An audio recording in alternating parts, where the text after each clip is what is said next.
Привет на всички, ето го дългоочаквания клип с раздаването на ето този красавец по случай 600 абоната. Даже вече сме 604. Тъй че го пали спусково, както казах. Сега не искам да го паля. Има Simple IC на вратите, по-скоро той е интерактив контрол. На задния прозорец има много конфигурации, тук има такос. Може някакви други джунджури по капака да се слагате.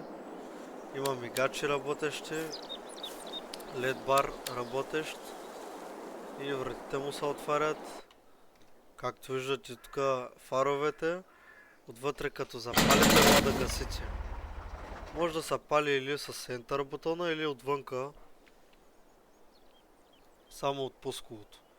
Докато може да се гаси и от Enter и от бутона. Тук от бутона не може да се пали, което е много яко.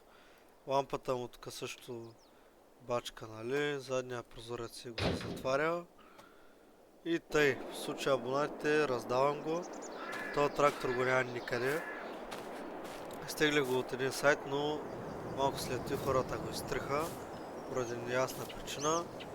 Но аз се радвам, че го имам вече и е брутален просто. И да, като цяло, наслаждавайте се, абонирайте се за канала с камбанката, за да не спускат всеки един клип. Ще продължавам да снимам и приятно игране и до нови срещи.